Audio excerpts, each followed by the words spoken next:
अस्सलाम वालेकुम dear students, आप लोग देख रहे हैं सईद अली एकेडमी। मैं आप लोगों की न्यू बायोलॉजी टीचर मिस आमना।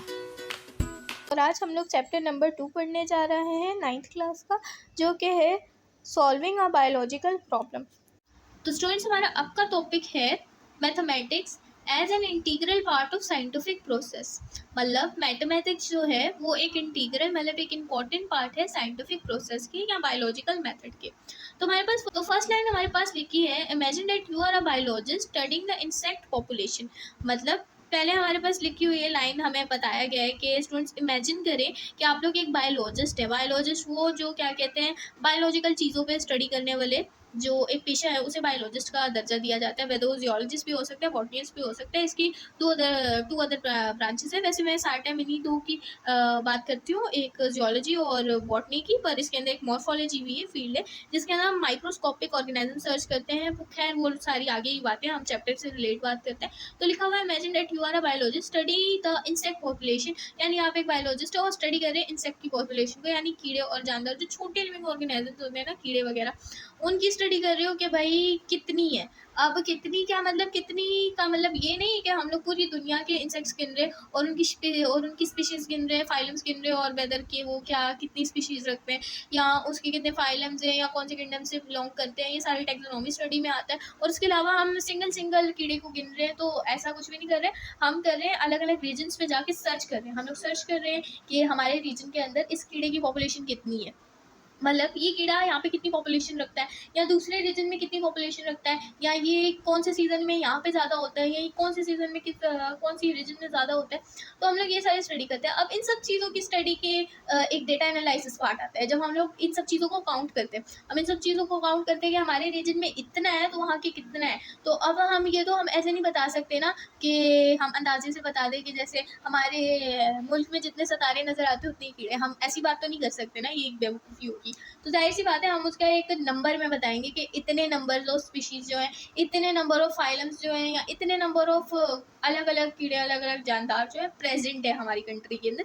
तो हम कुछ नंबर देंगे और वो नंबर क्या होते हैं, मैथ से रिलेट करते हैं। अब मैथ से रिलेट करते हैं, नंबर्स ही नहीं, खाली हमारी रिसर्च भी मैथ से रिलेट करती है। वो कैसे करती है, वो ऐसे करती है जब हम लोग स्टडी करते हैं तो फिर हम कंपैरिजन लेते हैं। जब हम लोग कंपैरिजन लेते हैं तो हमारी कंपैरिजन में मैथ्स यूज़ होती है, बायोलॉजिकल फार्मूलाज में मैथ यूज़ होती है, और बहुत सारे ऐसे क्वेश्चन सॉल्विंग मटेरियल्स होते हैं जो बायोलॉजी में आते हैं हमारे पास एक्सपेरिमेंट परफॉर्म करते हुए, और उसकी एक डेटा एनालाइज बनाते हुए जब हम लोग ग्राफ टेबल्स वगैरह बनाते हैं, उसमें सब मैथ्स का रोल होता है। और यही हमारे पास बात यहाँ पे लिखी गई, इस हेडिंग में भी बताया गया है कि mathematic as a integral part of scientific process.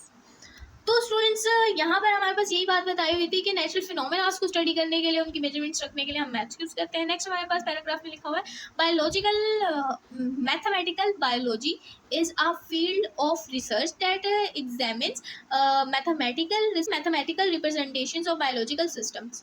मतलब मैथमेटिकल बायोलॉजी एक वो ब्रांच है जिसके अंदर हम अपनी डेटा और अपने एक्सपेरिमेंट जो हमने परफॉर्म करते हैं उसके रिजल्ट को, उसके ऑब्जर्वेशन को एक परफॉर्म जब हम लोग उसको कर लेते हैं तो फिर एक हम उसका शो कैसे कर सकते हैं कि हमने उसे परफॉर्म किया, कि उसका क्या रिजल्ट आया, या उसको हम नंबर्स में और ग्राफ में जब शो करेंगे तो उसका जो यूज़ होगा, मैथ्स का जो यूज़ होगा, वो एक इंटीग्रल पार्ट होगा हमारे बायोलॉजिकल मेथड में। बिकॉज विदाउट हम मैथ्स के बायोलॉजिकल एक्सपेरिमेंट परफॉर्म तो कर सकते हैं, पर जब हमारे पास एक सबूत ही नहीं होगा, हम बता ही नहीं सकेंगे कि इतना इतना जो डिजीज़ कॉज हो रहे हैं, या इतने इतने इंसेक्ट्स हैं, या इतना इतना इसकी पॉपुलेशन है, सब कुछ हम मैथ्स के अंदर बताएंगे। तो यही सारी बातें इन 2 पैराग्राफ में लिखी हैं। अब इसे मजीद हम लोग डिटेल में पढ़ लेते हैं। अगले हम लाइन में पढ़ लेते हैं, वन की role of mathematics in biology is to creation of mathematical models.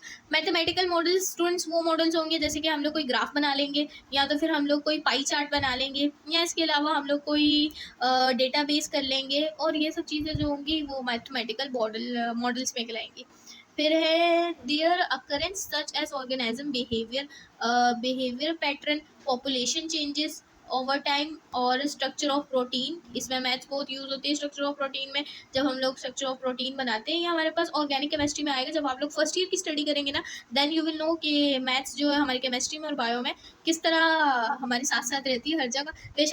बेशक अगर हम लोग मेडिकल में भी चले तो भी हमें मैथ्स पढ़नी पड़ती है। तो मैथ्स हम लोग स्ट्रक्चर ऑफ प्रोटीन में पढ़ेंगे, या तो फिर किसी लिविंग ऑर्गेनिज्म की हाइट नापने के लिए पढ़ेंगे, और मैथ्स का काफ़ी यूज़ होगा। और finally we can say that math plays an critical role in better understanding the natural world. This was the last line, I may should highlight this. ये लाइन है, तो ये लाइन हमें कह रही है कि फाइनली हमें ये बात समझ आ गई है कि मैथ्स के बगैर हम कोई एक्सपेरिमेंट परफॉर्म नहीं कर सकते, उसके नतीजात तक नहीं पहुंच सकते। आई होप स्टूडेंट्स कि आप लोगों को ये पूरा चैप्टर क्लियर समझ आया हो, मेरी वीडियोस अच्छी लगी हो, मेरे लेक्चर्स पसंद आए, तो प्लीज़ मुझे सपोर्ट करें। मेरा एक अपना इंडिपेंडेंट चैनल है, अगर आप वहाँ जाके मुझे सब्सक्राइब करेंगे और आप मुझे कमेंट में बता देंगे कि मैं आपके लिए नेक्स्ट कौन सी लेक्चर वीडियो बनाऊँ, या नेक्स्ट आपको कौन सी बुक की लेक्चर्स चाहिए, तो मैं ज़रूर आप लोगों के लिए प्रिपेयर करूँगी। I will love to do this for you. और students please support me for my journey और मेरी यूट्यूब जर्नी कंप्लीट करने के लिए। Thank you for watching my videos. Thanks.